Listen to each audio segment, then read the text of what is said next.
Hi everyone, welcome to my YouTube channel. आज हम पढ़ने जा रहे हैं हमारे 9th स्टैंडर्ड का history chapter of that is first chapter sources of history. We know about there is 3 period in India, that is ancient period, medieval period and modern period. And now we are going to learn about modern period, that all about the post independence. यानी कि जब हमको independence मिला, आज़ादी मिली, हमें आज़ादी जब हमने कब पढ़ा था, आज़ादी मिली हमने पढ़ा था 8वीं में। अभी हम 9वीं में हैं, तो हम पढ़ेंगे आज़ादी के बाद क्या क्या हुआ, वो भी आता है हमारे मॉडर्न पीरियड में। 8th स्टैंडर्ड में जो पढ़ा और जो 9th में पढ़ रहे हैं, वो सारी चीज़ें आते हैं मॉडर्न पीरियड में। जो 7th में पढ़ा वो आएंगे हमारे मेडिवल पीरियड में, जो 6th में पढ़ा वो आएंगे हमारे एशियन पीरियड में। Till now we have studied the history of ancient, medieval and modern India. अब तक हमने कौन कौन सा हिस्ट्री पढ़ा है? एशियंट हिस्ट्री पढ़ा है, मिडिवल हिस्ट्री पढ़ा है एंड मॉडर्न हिस्ट्री पढ़ा है। This year we have to study the history of India in the post independence era. इस साल हमें पढ़ना है इंडिया में इंडिपेंडेंस के बाद। पोस्ट इंडिपेंडेंस यानी इंडिया आज़ादी मिलने के बाद, और प्री इंडिपेंडेंस यानी आज़ादी मिलने के पहले। Sources of modern history are different from those of ancient and medieval history. यानी कि जो सोर्सेस पाए जाते थे मिडिवल हिस्ट्री और एशियंट हिस्ट्री में, वो मॉडर्न हिस्ट्री से बहुत ही अलग है। यानी कि अब पहले ज़माने में जब मिडिवल और एशियंट हिस्ट्री था, तब हमें पॉट्स मिलते थे, ऑर्नामेंट्स बहुत सारे मिला करते थे, और मतलब बहुत सारे कुछ किसी की बॉडी के जो बोन्स बिना करते थे, वो सारी चीज़ें जो आते थे, जो सोर्सेस आते थे, वो किस में आते थे? हमारे मिडिवल और एशियंट हिस्ट्री में। पर जो मॉडर्न हिस्ट्री है, उसमें हमारे बहुत सारे टेक्नोलॉजी डेवलपमेंट हुआ, जैसे कि बहुत सारे मतलब न्यूज़पेपर्स आए, फिर हमारा प्रिंट मीडिया स्टार्ट हुआ, और बहुत सारे जो न्यूज़ चैनल्स थे, डिस्कवरी, हिस्ट्री, ये सारी चीज़ें डेवलप हुए। इसलिए मिडिवल हिस्ट्री, एशियंट हिस्ट्री, ये दोनों अलग है, और मॉडर्न हिस्ट्री उनसे बहुत ही ज़्यादा, कई गुना बहुत ही अलग है वो भी। We can study history with the help of various sources like written source, material source and oral source. यानी कि हम हिस्ट्री को oral source, material and written source को देखते हुए हिस्ट्री को समझ सकते हैं। अगर मटेरियल, रिटन और ओरल सोर्स नहीं रहेंगे, तो हम हिस्ट्री को इतना बारीकी से समझ नहीं पाएंगे, क्योंकि ये सारी चीज़ें हमें बताते हैं कि वो उस समय क्या यूज़ किया करते थे, वो क्या मतलब वो किस तरह बात किया करते थे, उनकी लैंग्वेज किस तरह थी। ये सारी चीज़ें हमें इन सारे सोर्सेज से पता चलती है। Oral sources are sources in audio visual medium. अब जो ओरल सोर्सेज है, वो अब मॉडर्न पीरियड में किस तरह हो गया है? हम देख भी सकते हैं और सुन भी सकते हैं। यानी कि अगर कुछ भी अभी फिल्म्स बन रहा है, तो उसमें हम वीडियो भी चलता रहता है और ऑडियो भी आता है। पर मिडिवल और एशियंट हिस्ट्री में इस तरह बिल्कुल भी नहीं था। In the modern period, we have to take note of various sources at a regional, state, national as well as international level. We can write history with the help of these sources.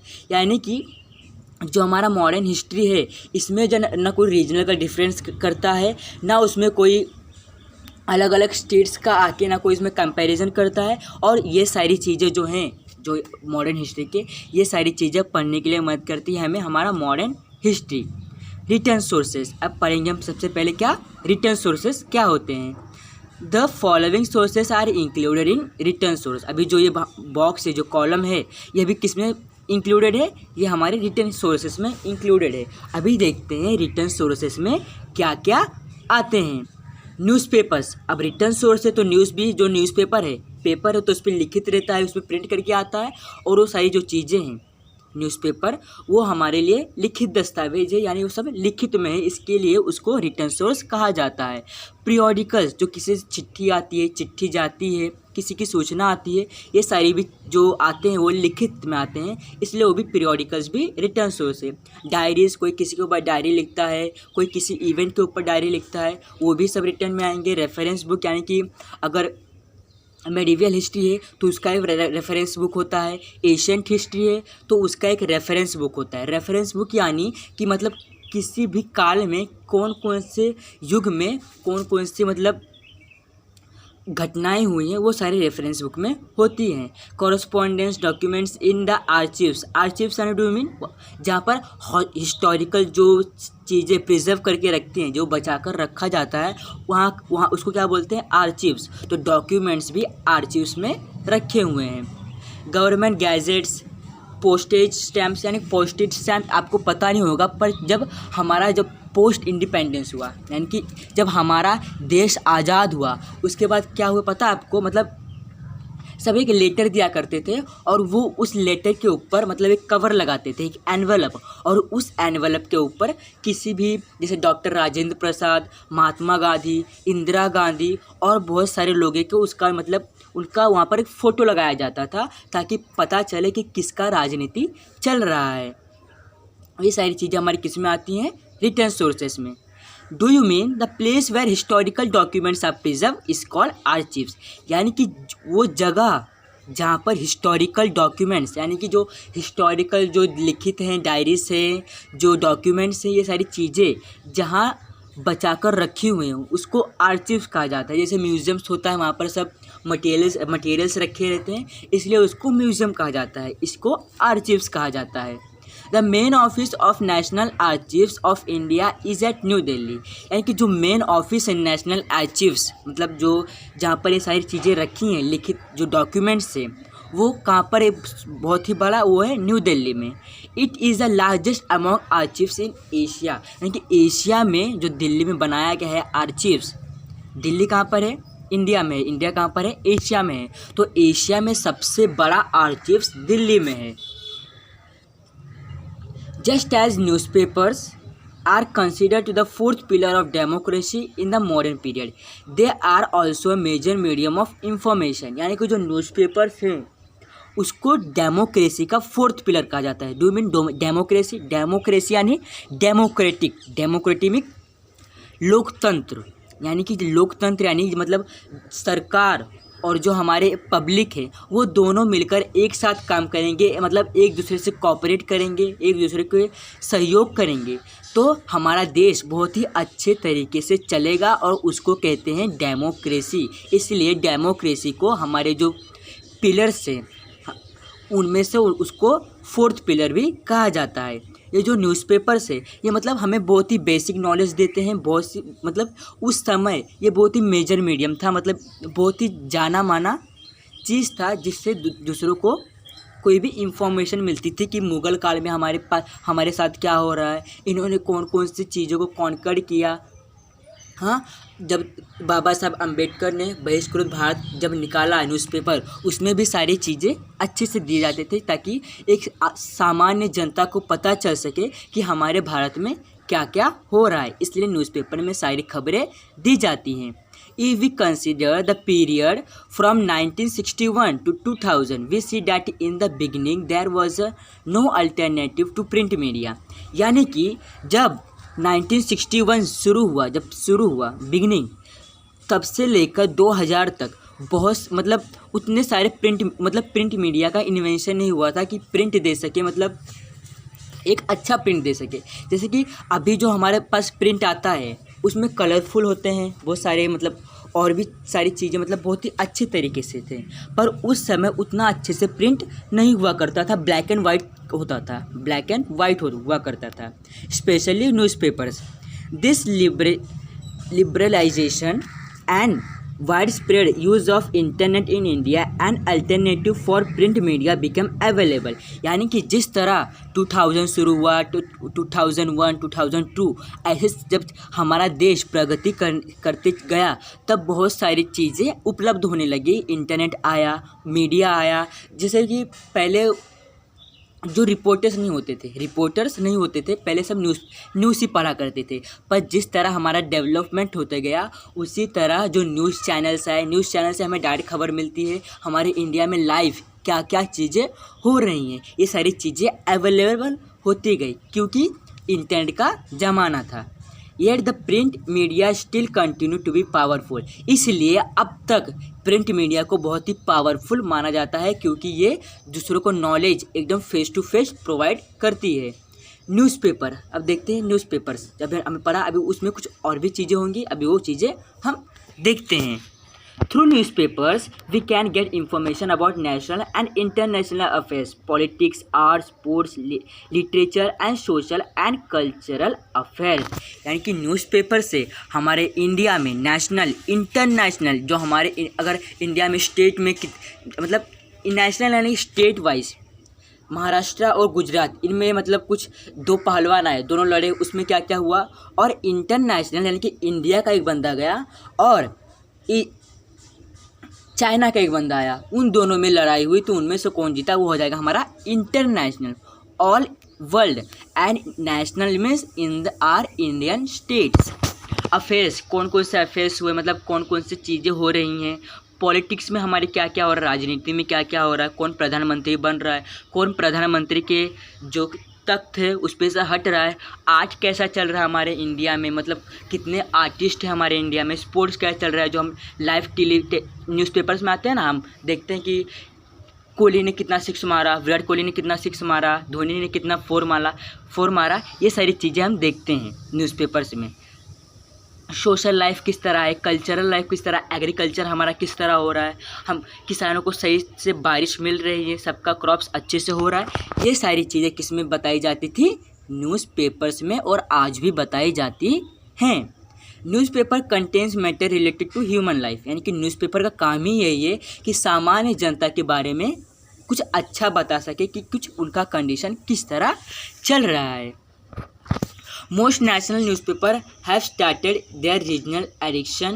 Their publish supplements that give information about various topics, newsletters of various movements, the dailies of weeklies of political parties, monthly and annual magazines are important among the print media. यानी कि print media जो ये newspaper को print करता है, वो कभी कभी आप देखते हो कि मतलब कोई ऑफ़र आता है, जो न्यूज़पेपर होता है उसके बीच में एक मतलब एक दिया जाता है कुछ सप्लीमेंट, क्या बोलते हैं उसको, सप्लीमेंट, वो उसमें कुछ लिखा होता है कि आज ये साड़ी का ऑफ़र है, हाँ, प्रधानमंत्री मतलब एक मतलब डॉक्टर का दुकान खुला है उसका सप्लीमेंट आता है, किसी ऑफ़र का सप्लीमेंट आता है, कोई पॉलिटिकल का सप्लीमेंट आता है, या फिर कोई न्यूज़ लेटर, कुछ भी मतलब एकदम मेन जो होता है जो पब्लिक के लिए अच्छा होता है, उसमें एक सप्लीमेंट आता है, उससे हमें कुछ फ़ायदे होते हैं। कहीं मॉल का सप्लीमेंट आया, कहीं पर मतलब 30% डिस्काउंट है, 40% डिस्काउंट है, इसलिए वो सारे मैगजीन्स में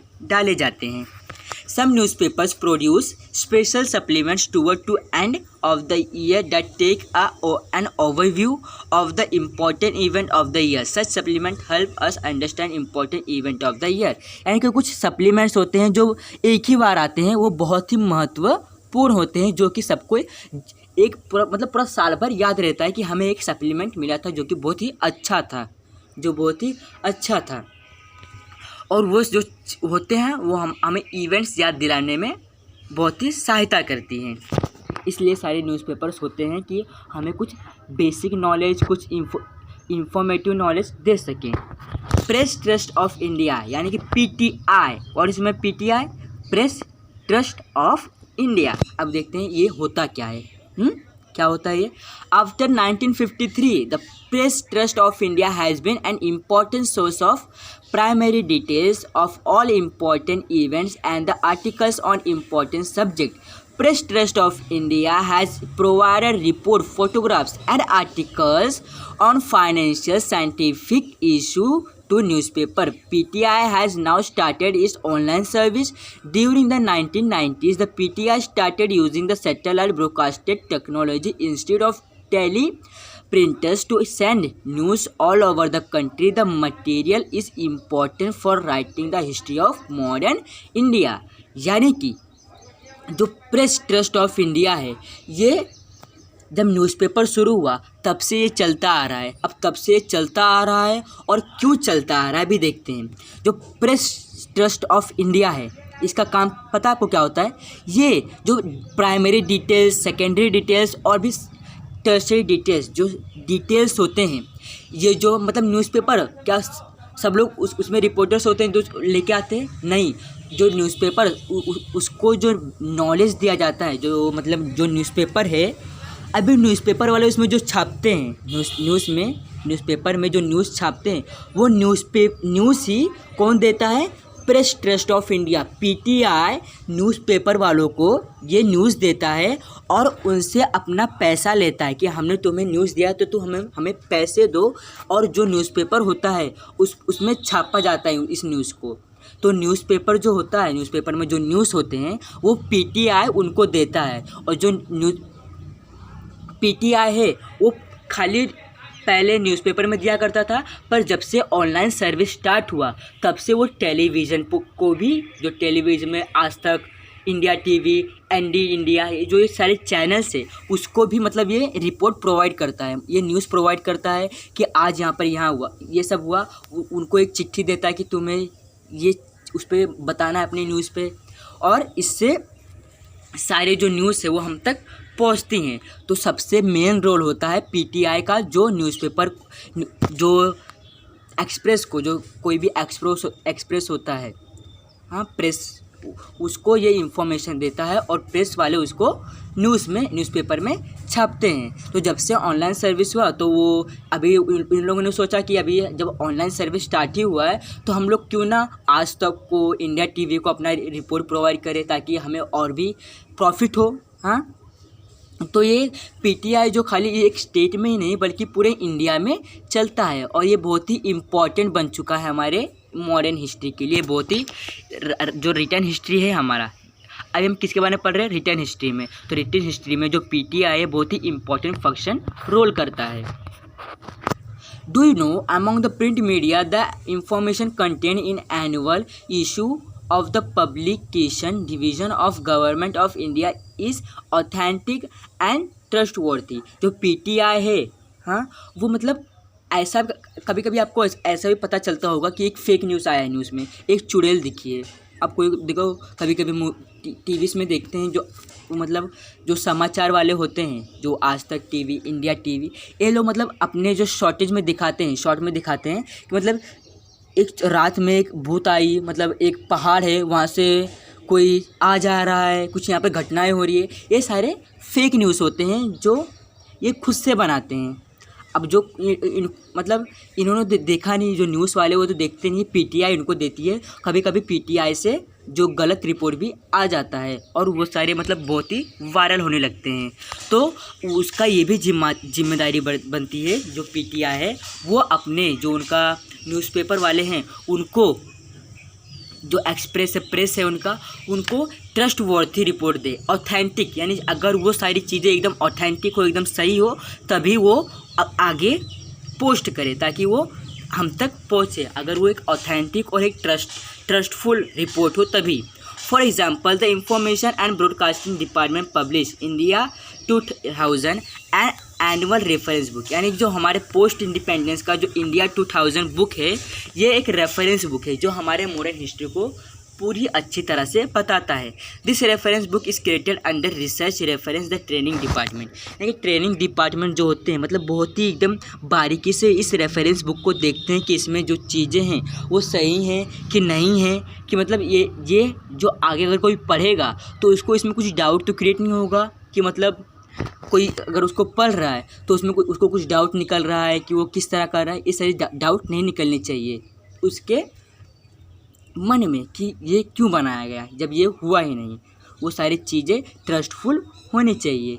it contains useful information about the land, it's people, national emblems,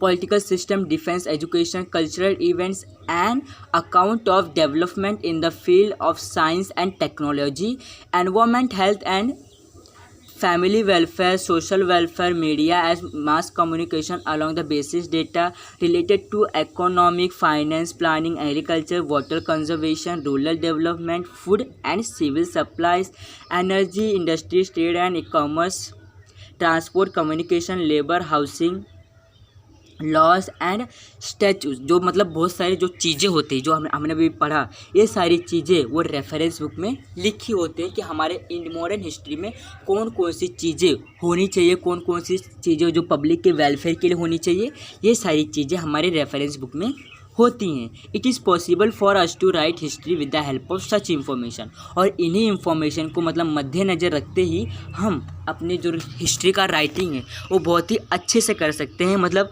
history में जो भी लिख रहे हैं वो एक बेसिक नॉलेज होता है कि मतलब उस समय क्या क्या हुआ करता था। आप देखो एक वेबसाइट दिया है, इस पर जाकर आप देखोगे तो आपको बहुत ही अच्छे से समझ में आ जाएगा।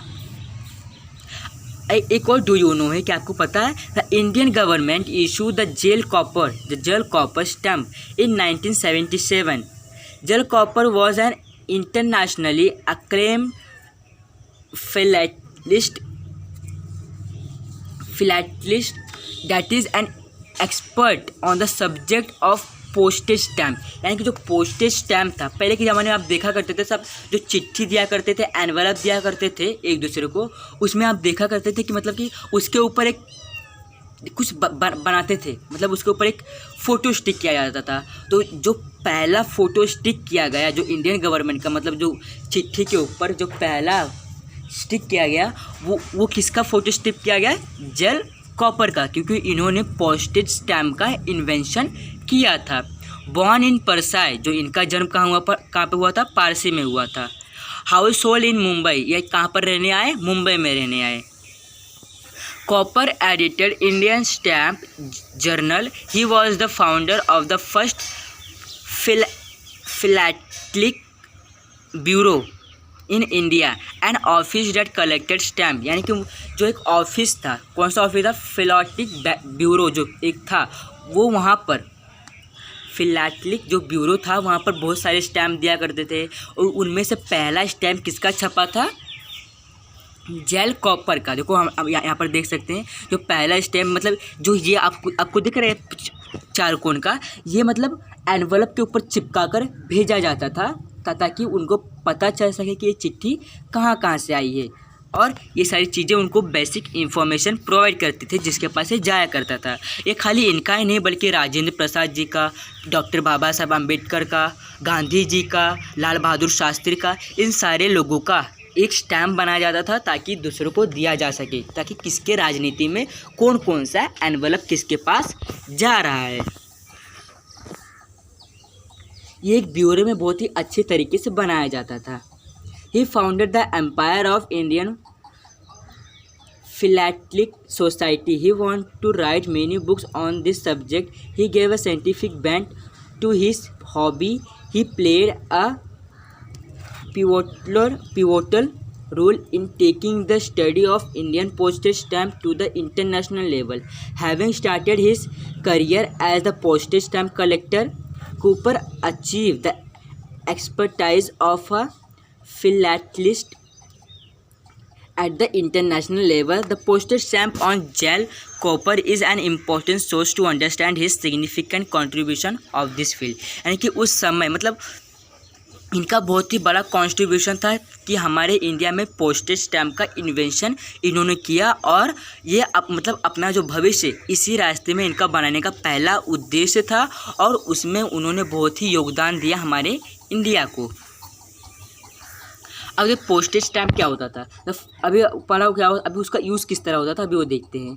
The postage stamp don't reveal anything on their own. जो पोस्टेज स्टैम्प था वो अपने आप से कुछ नहीं बनाता था। Yet a historian makes them speak. यानी कि जो उस पर जो तस्वीरें लगाई जाती थी वो हमारे इंडिया के हिसाब से हुआ करता था। मतलब कोई भी आकर नहीं कह सकता कि इस पर तुम हमारा तस्वीर लगाओ। जो नेक का मतलब जो किसी को कोई अवार्ड मिलता था उसके हिसाब से उनका जो तस्वीर उस टाइम पे लगाया जाता था। There have been several changes in postage stamps since India became independent। यानी कि खाली जब इंडिया इंडिपेंडेंस हुआ उसके बाद बहुत सारे जो पोस्टेज स्टैम्प इंडिया में लाए गए और उनको उस पर चिपकाया गया और उनको बहुत देर तक वो चलता भी रहा। और उसके बाद दूसरे प्रधानमंत्री फिर दूसरे प्रधानमंत्री आया करते थे और उनका जो स्टैम्प बनवाया जाता था और उनका ही स्टैम्प उस एनवलप पे लगाया जाता था। Stamps reveal a lot us about changing times due to a variety of in the size of the stamp, the novelty in their subject and color schemes। यानी कि जो कलर उसका कलर स्कीम भी change हुआ करता था, shape change हुआ करता था, साइज भी चेंज हुआ करता था इन सारे चीज़ों में। जब वो पोस्टेड स्टैम्प चालू हुआ करता था, मतलब जब लागू हुआ था।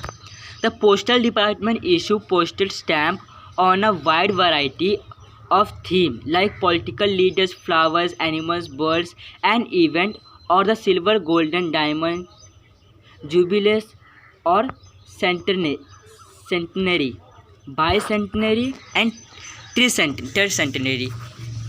यानी कि जो सेंटेनरी, बाईसेंटेनरी और जो क्या है थर्ड सेंटेनरी, ये सारी चीज़ें जो जनरेशन टू जनरेशन फॉलो होते होते बहुत सारे लोगों ने अपना अपना जो स्टैम्प था वो अपने एनवलप में लगवाते थे। अब अपने मम्मी पापा या फिर दादा दादी से पूछोगे तो उनको पता होगा कि पहले के ज़माने में एनवलप पे कौन कौन सी चीज़ें स्टिक किया जाते थे, ताकि वो अगर आप उसको उस पर स्टिक नहीं करते तो वो आगे पास ही नहीं करते थे। जो डाकिया लोग थे वो उसको आगे पास ही नहीं करते थे, उसको वहीं पे छोड़ के चले जाते थे, इसलिए उसको लगवाना बहुत ज़रूरी था।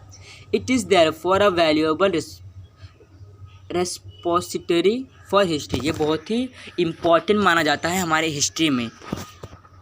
Material source, the following sources are included among the physical source. यानी कि मटेरियल सोर्स में अभी देखते हैं मटेरियल सोर्स में क्या क्या आता है। अब मटेरियल सोर्स में कॉइन्स आएंगे, ऑर्नामेंट, सोना चांदी, प्लेस ऑफ वर्शिप जहाँ पर वो पूजने जाते थे, मंदिरें उसको बोलते हैं place of worship, museums, things in daily use, वो अपने डेली यूज़ में कौन कौन सी चीज़ें यूज़ किया करते थे वो भी तो आएंगे। जैसे कि एशियन टाइम में सब कुल्हाड़ी, सब वार करने के लिए, सबको मतलब मारने पीटने के लिए वो सारी चीज़ें यूज़ किया करते थे। अभी देखते हैं मॉडर्न हिस्ट्री में कौन कौन सी चीज़ें वो यूज़ किया करते थे। क्लोथिंग किस तरह था उनका, रॉयल सील्स, मतलब उनका जो सील्स हुआ करता था जो कॉइन्स के ऊपर, मतलब वो किस तरह का मोहर लगाते थे, मॉडर्न आर्किटेक्चर किस तरह है, वो सारी चीज़ें आती हैं हमारे मटेरियल सोर्स में। अब देखते coin, we can also understand history with the help of coins and the changes in the printing of currency notes। Reserve Bank of India prints the notes, it has its headquarters in Mumbai। यानी कि हम जो मतलब किसी भी ज़माने को हम किस तरह जान सकते हैं कॉइन्स के माध्यम से, क्योंकि उस कॉइन्स पे उस समय का जो किसी भी मतलब उस समय कौन कौन सी चीज़ें यूज़ हुआ करती थी, को मतलब पहले पाई चलती थी, कौड़ी चलती थी, पाई फिर जो हुआ करता था कौड़ी, फिर आना जो होता था पाई आना, उसको ये सारी चीज़ें तब चला करती थी। और इन कॉइन्स को कौन बनाता है, रिजर्व बैंक ऑफ इंडिया, इसको प्रिंट करता है, करेंसी को प्रिंट करता है। देखो हम अगर नोट लेंगे तो उसके ऊपर लिखा रहता है रिजर्व बैंक ऑफ इंडिया, यानी कि उसको बनाने वाला कौन होता है, रिजर्व बैंक ऑफ इंडिया। वो जो उसका हेडक्वार्टर्स कहाँ है, जो रिजर्व बैंक ऑफ इंडिया का हेडक्वार्टर कहाँ है, मुंबई में है। कहाँ पर है, मुंबई में है। अभी देखो यहाँ पर जो कॉइन्स है, देखो ये शायद जो पहले के ज़माने में जो उनका अनाज हुआ करता था उसको भी छाप देते थे, ताकि उसकी आगे के ज़माने लोग जो आगे के ज़माने में आएंगे वो लोग इसको देखें और जान सके कि हमारी सोशल कंडीशन किस तरह की थी। The coin from 1950 of those use at present, जो 1950 में जो कॉइन स्टार्ट हुआ था वो अब तक बंद भी हो गया है। अब तक बंद भी हो गया है। और ये सारी चीज़ें 1950 के बाद में, जो कॉइन्स है 1950 के बाद में आई थी। और जो 1950 में जो शुरू हुए थे वो कुछ कॉइन्स बंद हो चुके और कुछ कॉइन्स आज भी चालू हैं। The metals use for making them, जो मेटल्स यूज हुआ करते थे ये सारे मेटल्स के बने हैं, कुछ ब्रोमाइड के बने हैं, कुछ आयरन के बने रहते हैं। वो सारे कॉइन्स उस समय बनाए जाते थे। द डिफरेंट शेप्स, उनका शेप भी कभी कभी अभी चौकोन शेप में रहता था, सर्कुलर में होता था। अब हेक्सागोन आपने पता आपको हेक्सागोन, जिसमें 8 साइड्स होते थे, उस तरह का भी कॉइन्स हुआ करता था। The diversity of subject on them together help us to understand the important contemporary issue in India. यानी कि उसके ऊपर उनका डाइवर्सिटी डाला करते थे। डाइवर्सिटी यानी वो चीज़ें यूज़ किया करते थे, उनका मतलब किस तरह था। जैसे कि पुराने ज़माने के नोटों पर उसके बैक साइड में आप देखोगे तो इस पर मतलब एक फार्मर होता है, वो खेत जोता रहता है। और देखो इस पर हमने अनाज भी देखा है। ये उनका डाइवर्सिटी था जो कि उसके ऊपर प्रिंट किया जाता था ताकि उसको अंडरस्टैंडिंग आए, वो एक साथ यूनिटी में उसकी अंडरस्टैंडिंग आए। और अब भी ये सारी चीज़ें कहीं कहीं यूज़ होती हैं, और अगर नहीं यूज़ होती हैं तो उन चीज़ों को म्यूजियम्स में रखा जाता है। ये हमने देखा ये मटेरियल सोर्स है, तो मटेरियल सोर्स में कॉइन्स तो आते हैं, इसलिए उसको म्यूजियम्स में रखा जाता है। Coins to convey the message of population control and coins commenting the importance of agriculture and farmer.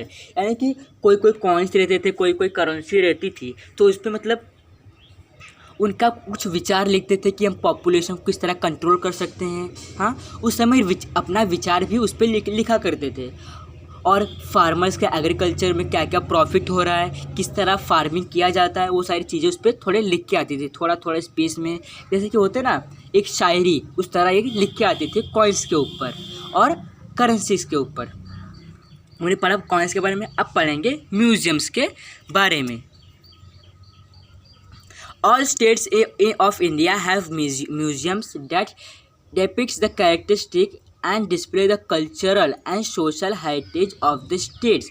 यानी कि हर एक स्टेट में एक ना एक म्यूज़ियम होता है और हर एक स्टेट में पिछले ज़माने में सब लोग रहा करते थे और अपना कुछ ना कुछ थोड़े ना थोड़े चीज़ें वहाँ पर छोड़ के गए थे। कुछ पॉट्स, कुछ वॉचेस जो घड़ियाँ हुआ करती थे उस समय के, जो बहुत सारे सैंड टाइमर, आपको पता है सैंड टाइमर ऐसा उल्टा सीधा करते थे ताकि हमें उस समय पता चल सके, वो भी हर एक स्टेट में हुआ करता था। और इसलिए हर एक स्टेट में एक एक म्यूज़ियम्स बना दिया गया। खाली एक ही नहीं, बहुत सारे जगहों पर, बहुत सारे स्टेट्स में बहुत सारे म्यूज़ियम्स हुआ करते हैं ताकि वो हमें आज बता सके कि उस समय लोग कौन कौन सी चीज़ों को यूज़ किया करते थे। हाँ, they enables us to understand history. और वही चीज़ें हमें हमारा हिस्ट्री पहचानने के लिए मदद करती है। For example Chhatrapati Shivaji Maharaj museum at Mumbai. ये छत्रपति शिवाजी महाराज का म्यूजियम एक मुंबई में है। कहाँ पर है? म्यूजियम मुंबई में। वहाँ पर उनका तलवार रखा हुआ है। क्या रखा हुआ है? तलवार उनका रखा हुआ है। उनका मुकुट रखा होगा, उनकी जो बालियाँ होती हैं और उन्होंने क्या क्या चीज़ें किया, वो क्या क्या अपना यूज़ किया करते थे, वो सारी चीज़ें वहाँ पर प्रिजर्व करके रखी हैं। कहाँ पर? मुंबई में। रिज़र्व बैंक म्यूज़ियम, जो रिज़र्व बैंक है उस समय जो अभी रिज़र्व बैंक है तो मतलब वो रिज़र्व बैंक वाले अपना अपना मतलब उस समय वो कौन मतलब पहले वो कौन कौन से कॉइन इन्वेंट करते थे, उस पर क्या क्या लिखा करते थे, ऐसे बहुत सारे कॉइन्स उस पर दिया करते थे। मतलब कॉइन्स के ऊपर वो क्या क्या छापते थे। वो अभी वो म्यूज़ियम कहाँ है? रिज़र्व बैंक म्यूज़ियम कहाँ पर है? पुणे में है। Apart from the government museum, some private collectors also set up their own museum. यानी कि जो कलेक्टर्स थे उस समय मतलब कौन कौन से लोग थे, कौन कौन सा अपना एडमिनिस्ट्रेशन चलाया करते थे, उस तरह का मतलब वो एडमिनिस्ट्रेशन में क्या क्या चीज़ यूज़ किया करते थे उसका भी अलग अलग म्यूजियम्स है। They are based on distinctive subject. यानी कि वो अपने मतलब डिस्टिंक्टिव सब्जेक्ट, यानी अब देखते हैं coins, notes, lamps, nut crackers in different shapes, cricket equipments. यानी कि सबका अलग अलग म्यूजियम्स होता है। सबका मतलब क्रिकेट में पहला कौन आया था, पहले क्या क्या चीज़ें पहना करते थे, पहले कौन कौन सा ट्रॉफीज़ जीता हमारे इंडिया में, वो सारी चीज़ें भी कहीं कहीं या कोई ट्रॉफीज़ जो होते हैं वो म्यूजियम्स में रखे जाते हैं। और जैसे कि अभी कॉइन्स हो गया, कॉइन्स का अलग म्यूज़ियम होता है। अभी जो क्रिकेट है उसका अलग म्यूजियम्स होता है। जो टेलीविज़न्स होते हैं और फिर जो हमारे पॉट्स होते हैं, अर्दन पॉट्स या फिर घड़ी का, वो सब सबका मतलब अभी इधर लिखा ना, they are based on distinctive subject. यानी कि उसके जो सब्जेक्ट होता है, जैसे घड़ी का एक घड़ी एक सब्जेक्ट है, हाँ, क्रिकेट एक सब्जेक्ट है, उसका अलग अलग म्यूजियम्स हुआ करता था। अब देखते हैं ओरल सोर्स। क्या? अभी देखते हैं ओरल सोर्स। हमने अभी तक क्या पढ़ा? रिटर्न सोर्स पढ़ा, मटेरियल सोर्स पढ़ा। अब पढ़ेंगे oral source. This source include folk tales, folk songs, proverbs, ballads and ovis। यानी कि जो ओरल सोर्स होते हैं वो किसके ऊपर डिपेंड होते हैं? फोक टेल्स यानी कि कहानियाँ, फोक सॉन्ग्स जो गाने हैं, प्रोवर्ब्स यानी कहावतें, बलाद्स यानी जो होते हैं किसी के शायरियाँ, उसको बलाज बोलते हैं। ऑविस जो होता है मराठी में कुछ शायरी होते हैं, उसको मतलब कुछ कंटेंट किया जाता है, उसको कहते हैं ऑविस। Activist were inspired by the पोवालास of Lok Shahir Anna Bhausathe and Shahir Amar Shaikh during the Samyukta Maharashtra movement. यानी कि उस समय जो मराठी का जो बहुत शायरी लिखे जाते थे उस समय किन ने लिखा था, किन लोगों ने? लोक शाहिर अन्ना ने, भाऊसाठे ने, शाहिर अमर शेख ने, एक किस समय लिखा था, जब महाराष्ट्र को आज़ादी मिलने वाली थी, तब इन्होंने ये सारे शायरी लिखे थे। और इसको ये कहीं पे लिखा, मतलब ये उस समय बोला करते थे ताकि हमारा आगे का ज़माना समझे कि हमने अपनी आज़ादी के लिए कितना कंट्रीब्यूशन, कितना मुसीबतों का सामना किया था। ऑडियो विजुअल, अब ऑडियो विजुअल कहीं पे लिखा तो नहीं है, ऑडियो विजुअल हमें दिखता है, सुनाई देता है, यानी कि एक ओरल है। Television, films, internet are called audio visual. जो टेलीविज़न से, फिल्म से, इसको ऑडियो विजुअल कहा जाता है। Many domestic and foreign televisions channels also come under this head, यानी कि बहुत, जब ये जो फिल्म से जो बहुत सारे चैनल से, जैसे कि जब ये इंडस्ट्री फॉर्म हुआ, जब पता चला कि इंडिया में फिल्म्स, जो बहुत सारे चैनल्स हैं, बहुत सारे जो ऑडियो विजुअल शुरू होने वाला है, तो सबने सोचा कि मैं हिस्ट्री का चैनल बनाऊंगा, ज्योग्राफी का जो बहुत चैनल आता है, डिस्कवरी आता है, हमारे जो अलग अलग सब्जेक्ट के ऊपर अपना अलग अलग चैनल होता है, ताकि वो सारी चीज़ें हमें हिस्ट्री में हमें पता चलता है कि उस समय हिस्ट्री में हमें क्या पता चलता है कि उस समय वो किस तरह, मतलब अपना शिवाजी महाराज के बारे में बताते हैं। ज्योग्राफी में पता चलता है कि हमारा इंडिया का कितना स्क्वायर सेंटीमीटर है, इंडिया में कौन कौन से रिवर्स हैं, ये सारी चीज़ें का एक एक चैनल होता है। इन सारी चीज़ों का एक एक चैनल होता है जिस पे हमें बेसिक इंफॉर्मेशन दिए जाते हैं। Films and television institute of India, यानी कि जो फिल्म्स, जो टेलीविज़न से, वो एक इंस्टीट्यूट है। अभी देखते हैं कब बना, FTII, यानी कि FTII एक इंस्टीट्यूट है। The government of India started the film and television institute of India at Pune in 1960 with the purpose of providing public education, यानी कि 1960 में एक इंस्टीट्यूट शुरू हुआ, उसको बोलते हैं फिल्म इंडस्ट्री। जो फिल्म इंडस्ट्री जो है वो 1960 में से ही शुरू होते होते आगे बहुत डेवलपमेंट हुआ। वो पहला कहाँ पे शुरू हुआ था, पुणे में। कहाँ पर, पुणे में शुरू हुआ था। An institute called Indian News Review has produce various news serials on important events in politics, यानी कि उस समय जैसे कि जो न्यूज़, फिल्म्स और टीवीज़ में ज़्यादा ये दिखाया जाता है, जो न्यूज़ आते हैं, फिल्म्स आते हैं, सीरियल्स आते हैं, और उनका अलग अलग मोटिव होता है। अभी स्पोर्ट्स पहले सब न्यूज़पेपर में लिख के आते थे, अभी हमें वो लाइव दिखते हैं, हम लाइव सुनते हैं उसको। सोशल इशू, जो कौन कौन से अफेयर्स हो रहे हैं, वो भी सारी चीज़ें हम लाइव देखते हैं। वो सारी चीज़ें हम ये ओरल सोर्सेस में आते हैं। This department has also produce various documentaries on prominent social leaders. Documentaries, do you mean documentaries? Documentaries यानी कि जो फिल्म्स होते हैं वो एकदम सही होते हैं, जो फिल्म्स होते हैं वो एकदम सही होते हैं। जैसे कि MS Dhoni the untold story, आपने फिल्म देखा है ये वाला, उसमें उनका डॉक्यूमेंट्री दिया है कि मतलब उन्होंने कितना कंट्रीब्यूशन किया है। MS धोनी ने हमारे इंडिया के लिए कितना कंट्रीब्यूशन किया, उसको बोलते हैं डॉक्यूमेंट्री फिल्म। क्या बोलते हैं? डॉक्यूमेंट्री फिल्म, यानी कि वो कहानी एकदम सच है, वो सच भी है। MS धोनी का जो कहानी है वो सच भी है, जो MS Dhoni the untold story जो फिल्म है। एंड प्रोमिनेंट सोशल लीडर्स, जो सोशल लीडर्स के ऊपर जो बनाए जाते हैं फिल्म्स, जैसे गांधी जी के ऊपर। आपने एक गांधी जी का मूवी देखा है? एक गांधी जी का मूवी बना था, वो गांधी जी के मूवी में उन्होंने कितना हमारे देश के लिए कितना क्या क्या किया, उन्होंने अपनी डिग्री कहाँ हासिल की, उन्होंने आश्रम कहाँ कहाँ पर बनवाया, वो सारी चीज़ें उस फिल्म में बताए जाते हैं। यानी कि उनके लाइफ का अनटोल्ड स्टोरी बताया जाता है उस फिल्म में, उसको बोलते हैं documentary film. On people who have made major contribution for the country and about important location in India, यानी कि जो हमारे इंडिया के लिए बहुत ही कॉन्ट्रीब्यूशन करता है, उसको मतलब एक ही बहुत ही इम्पोर्टेंट रोल दिया जाता है हमारे इंडिया में। This news release and documentaries are useful for studying the history of more India. और जो ये डॉक्यूमेंट्रीज होते हैं, जो फिल्म्स होते हैं, इसको समझने के लिए, इसको हम तभी समझेंगे जब ये सारी चीज़ें हमारे ओरल हिस्ट्री में होंगे।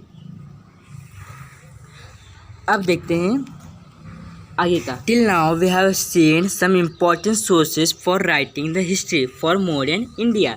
This times in the first century 21st century are changing so rapidly, यानी कि अब तक हमने देखा कि हमारे सोर्सेस में राइटिंग किस तरह है, ओरलिंग किस तरह है और मटेरियल सोर्स किस तरह है, वो सारी चीज़ें अभी हमने देखा। अभी 21st सेंचुरी में वो जो बहुत सारे चेंजेस आए और बहुत सारे चेंजेस बहुत ही जल्दी चले गए। जो हमारा डेवलपमेंट बहुत ही रैपिडली स्पीड से हो रहा है, बहुत ही रैपिडली स्पीड से हो रहा है। That even this source will prove to be inadequate, यानी कि जब हम और भी आगे जाएंगे तो हमें जो ये अभी जो हमारे लिए सेलफोन है, जो हमारे लिए एरोप्लेन है, ये बहुत ही छोटा छोटा लगने लगेगा। और भी शायद कुछ डेवलपमेंट हो उसके सामने ये बहुत ही छोटा हो जाएगा। However, new sources are coming forth. For example, अभी जो हम बहुत सारे सोर्सेज बहुत जल्दी होते जा रहे हैं। For example, during the transformation from landline telephone to cellphone, यानी कि जब पहले लैंडलाइन टेलीफोन था जिससे कि हम खाली अपने एरिया में ही बात कर सकते थे, उसके बाद पता चला कि हमारे पास सेलफोन आ गया, हम कहीं पे भी लेके जा सकते हैं और कहीं पे भी बात कर सकते हैं। नहीं तो पहले जो टेलीफोन हुआ करता था उसमें पैसे डालने पड़ते थे और फिर उसको मतलब बहुत ही कम यूज़ करते थे सब लोग। पर इस समय सेलफोन आने की वजह से सब लोग एक बहुत ही ज़्यादा मात्रा में यूज़ कर रहे हैं, ना कि खाली कॉल के लिए बल्कि बहुत सारी यूजेस के लिए, फेसबुक, व्हाट्सएप, इंस्टाग्राम, इसके लिए बहुत सारी चीज़ों के लिए सेलफोन यूज़ करने हैं। पर आपको पता है जो gadget called pager came up from contacting people, जो पेगर आपको पता है पुलिस वाले जो लोग रहते हैं उनके हाथ में एक गैजेट एक होता है जिससे वो ओवर मिशन ओवर ऐसा बोलते हैं, पता है आपको? वो उसके जैसा ही एक पेगर था, उसके मतलब उससे ना खाली मतलब अपने एरिया के कांटेक्ट में ही रहकर कॉल किया जा सकता था, वो भी बहुत यूज़फुल हुआ करता था। But it died out as quickly as it had come, यानी कि मतलब वो जितना जल्दी आया था वो मतलब उतना चला नहीं, इसलिए उसको डिसअपॉइंट कर दिया, उसको मतलब हटा दिया कि ये अब नहीं चलेगा, हमें इसलिए बाद में उन्होंने सेलफोन का आविष्कार किया। The huge amount of information available on the internet is use for studying history, यानी कि इंटरनेट में बहुत ही ह्यूज मात्रा में, बहुत ही ज़्यादा मात्रा में इंफॉर्मेशन उपलब्ध है जिससे हम अपने हिस्ट्री को जान सकते हैं। अगर हम यूट्यूब पे जाएंगे उस पर हम खाली हिस्ट्री बोल देंगे, फिर भी इतने सारे वीडियोस आते हैं, हम कौन कौन से वीडियोस देखेंगे। इसमें मतलब बहुत ही ह्यूज मात्रा में इंफॉर्मेशन अवेलेबल है हमारे इंटरनेट पे। But the truth and authenticity of this information need to be verified, पर हम जो अब देख रहे हैं कि हिस्ट्री है, पर क्या वो सारी चीज़ें सही होती हैं? कुछ सही होते हैं, कुछ गलत होते हैं, और अगर पर जो बुक में लिखे होते हैं वो एकदम ऑथेंटिक होते हैं, एकदम ट्रूथ होते हैं। हम जो ओरल होता है वो मतलब उतना ऑथेंटिक नहीं होता, उतना ट्रूथ नहीं होता, पर जो रिटर्न फॉर्म में होता है वो एकदम उसमें कोई शंका करने जैसा कुछ रहता ही नहीं है, वो एकदम वेरीफाइड रहता है। रूल जो ओरल सोर्स उतना वेरीफाइड नहीं होता, पर जो रिटर्न सोर्स है वो बहुत ही ज़्यादा वेरीफाइड रहता है, क्योंकि वो एकदम लिखित है कि वो उन्होंने उस समय लिखा था, पर उन्होंने इस समय वो बोला था, वो एकदम मतलब उतना नहीं माना जा सकता। Now it has become comparatively easy to study history with the all sources, एक जो रिटर्न सोर्स और बाकी सारे सोर्स है उनको मतलब देखते देखते जो हमारा जो हिस्ट्री है वो बहुत ही कम हो गया है समझने के लिए, उतना बड़ा नहीं रहा जितना कि समझते थे। मतलब अभी एक एक पार्ट को लेकर उन्होंने कब खाना खाया, कब पानी पिया, कब सोए, उतना भी लिखते तो कितना समय लग जाता हमें हिस्ट्री पढ़ने में। इसलिए उन्होंने बेसिक जो एकदम मेन कार्य था उसको हिस्ट्री में डाला। All this sources are from the contemporary period, they are easily available since a subject like history touches all the aspects of our lives. Efforts for preservation of such sources are made at all level. We should also contribute of this effort, यानी कि जो हमारे जो बहुत सारे scientist थे, बहुत सारे जो फ्रीडम फाइटर्स थे, उन्होंने इतना सारा कंट्रीब्यूशन किया जिसकी वजह से आज हम एक लोकतांत्रिक भारत में जी रहे हैं। ये बहुत ही उनके लिए बहुत ही बड़ा योगदान था, बहुत ही बड़ा कंट्रीब्यूशन था। हम उतना एक्सपेक्ट नहीं कर पाते, मतलब उस समय जब शिवाजी महाराज थे, उस समय अगर हम सोचते कि अगर हम वो वहाँ पर है उससे हम डायरेक्टली कांटेक्ट कर सकते हैं, तो वो उस समय पॉसिबल नहीं था। पर हम जितना डेवलपमेंट करते आए हैं हमारे इंडिया में, हमारे वर्ल्ड में, उसको मद्देनज़र रखते हुए हमने बहुत ही ज़्यादा डेवलपमेंट किया है, जिससे कि आज इतना डेवलपमेंट हो गया कि जैसे कि बहुत सारे फैक्ट्रीज, इंडस्ट्रीज शुरू हुए हैं, जिससे पॉपुलेशन बहुत बढ़ रहा है, पॉल्यूशन बहुत बढ़ रहा है और सब लोग मतलब बहुत ही बेरोजगार हो गए हैं। उससे बहुत ही मतलब इन सारी चीज़ों का एक साइड बहुत ही अच्छा महत्व भी है और बहुत ही बुरा भी महत्व है।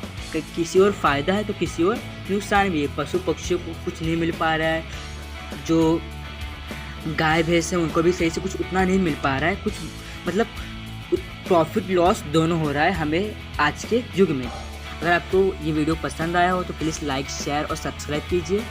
Thanks for watching video. अगला चैप्टर मैं जल्द ही निकालूंगा, so please wait for it.